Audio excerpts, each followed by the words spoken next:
Okay, good morning. Great time for video update.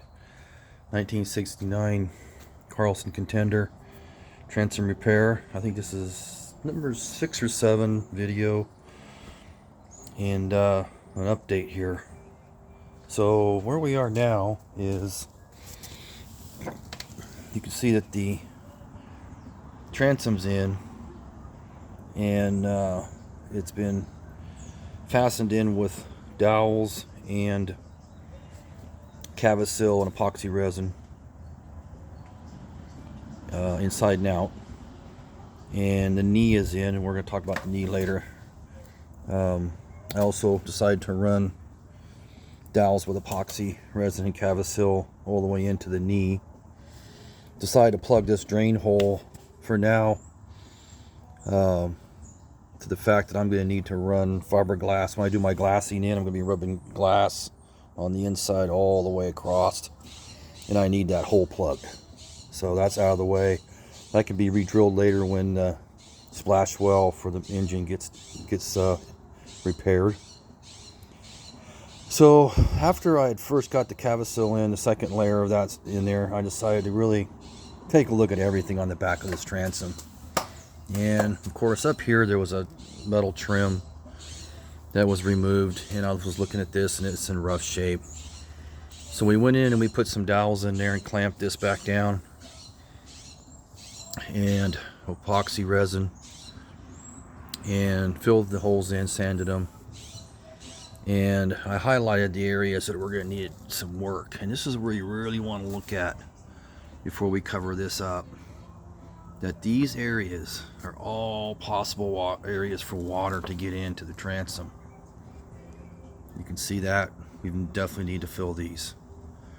This is going to get a decent mix of Cavasil and resin. I could use just resin, but I think I'm going to do a little Cavasil in here. But as you can see all the way down that, now that I've opened that up and sanded that a little bit, I can see all the openings. All that needs to be fixed. Even if it is good behind it, we want to make sure we don't get any moisture in there, because moisture is going to get in the back of this. So this is all going to get done. I decided to plug the holes. This was the hole for the steering, and that needed to come out and get repaired and plugged off. That's going to get covered and sanded down, because we can always move this hole over to a fresh spot or use this one and be actually stronger. This hole and this one is where the ski straps, or whatever you want to call these, were mounted, for ski rope or tow rope or whatever you want to use it for. They were mounted right here, and as you can see, there's water in there. So this all had to come out. There's just no way we're going to deliver this back to our fine client in that condition. So we decided to go ahead and everything that from that metal trim back, we're going to get this thing cleaned up. So what we have today is our first sanding. I used a 3.5-inch belt sander on it with about 120 grit sandpaper to knock it down. Didn't want to do anything too heavy, not yet, because then I just have to go back and fill it if I make a mistake. But it's pretty smooth. As you can see, this is the Cavasil area. You can see that needs to be sanded down a little bit more before we see those areas right there. This needs to be sanded after it's cured. See how it has that nice divot in there? I did that with this little detailer sander. And I would highly suggest that if you're going to do any fiberglass work, you can't do it without something like this. I think this is like 80 grit or something. I didn't look that close. I just kind of felt it, It came with it. I thought, well, I'll start with it. I'm just knocking down some big stuff, but this is an articulating 1/2-inch detail sander. You got to have one. It's the only way to go.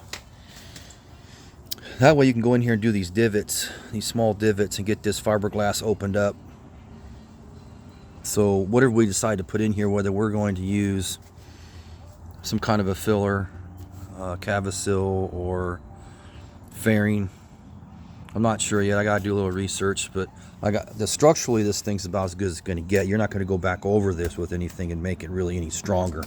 This would have been your day, right? That would have been the day, and it looks pretty good. Very, very happy with it. It's very solid. You can see this is pretty good right here. So we were able to put this divot in. We're going to go ahead and touch that up. So every place you see that, that's potential for non-stick, non-adhesion. So we'll end up going all the way around this. So the idea is to get the first knockdown in, and then we'll put another, we'll smooth it out, and then we'll hit it again with the belt sander, and then probably going to hit it with some primer, and then sand it lightly and see where our spots are that we got to fix, because we want to make this as smooth as we can. You know, we're not, 100%, 20-year professional here, but I want to make it as nice as I can for the client on the back of this thing, and also make it sound. We want all this possibility for moisture gone, and it did seal up well. Anyway, get an idea of what we're after. We want to take our sander, and we want to take our little divoter here, and we want to go in there and clean this up, get all these cleaned up, and that gives us a little good spot for our material to stick to. So before we apply anything, we'll clean it, wipe it, prep it. But this is really my first knockdown, so I'm really happy with it. But like everybody says, the sanding is literally non-stop. All right, a little bit of an update.